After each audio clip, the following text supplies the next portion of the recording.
Okay, hi everyone. I'm talking this evening about Student Robotics. It's an organisation I've helped run for about a year now, and we organise a robotics competition for sixth formers that takes place over 7 months of the academic year, from around September to around Easter time.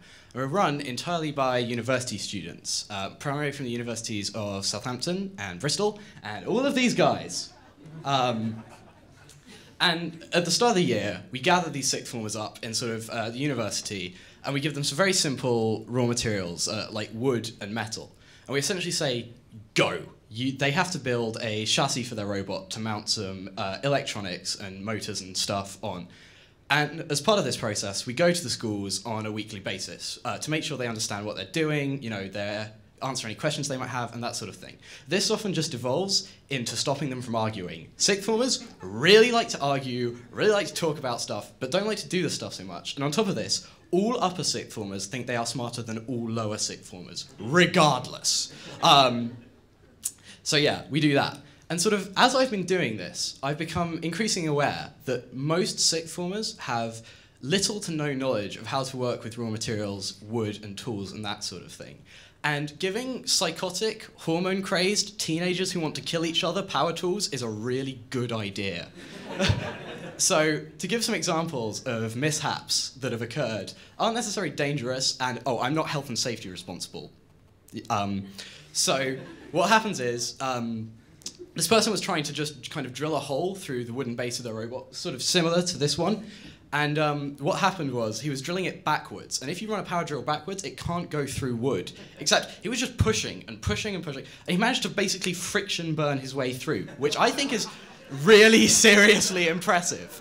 Another example would be sixth former working with a power drill going kind of all really wonky. The end result was fine, but she managed to drill all the way through the table in the physics classroom we were working in, which is great. It teaches you drill over air. And also, it turns out giving sixth formers medium voltage electronics is also a really good idea, because one, they'll lick it, and two, you'll never see it again. But, and to give an example of a mishap that sort of occurred there, this person had wired up their motors to a battery using crocodile clips. The crocodile clips were really flimsy and got crossed and started glowing orange because they'd shorted the battery. So the battery was ruined and the crocodile clips were ruined, but fortunately there was no real big issue with that. And so the kind of point to take away from this is, even though these sixth formers are maiming each other and hurting each other and causing each other great amounts of pain, it doesn't matter because they're having a really great time.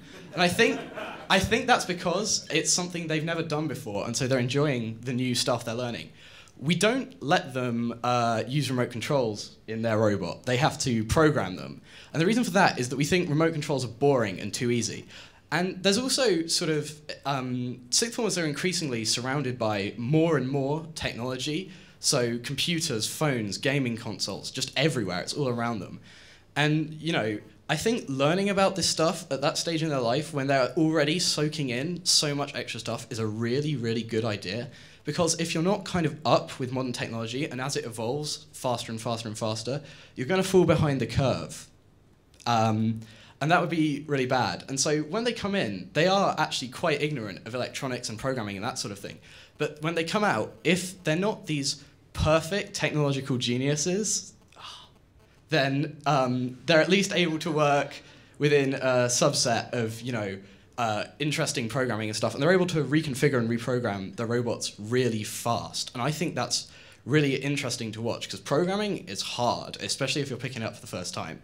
And also, this allows them to be really creative. The modern curriculum is kind of very locked down. Sixth formers are kind of completely focused on A-levels, exams, revision and that. And the teachers only kind of reinforce this. And I understand it to a point, but allowing them to be creative is really fun. And it also means that they're not just faced with another pile of textbooks every day. And so the sort of reason I do this is because if you allow sixth formers to be creative, you don't get them. You get them at like a whole nother level of crazy. And so the robots they build reflect this. And you don't just get normal robots, you get really crazy robots with, big rotating spikes out the front of them.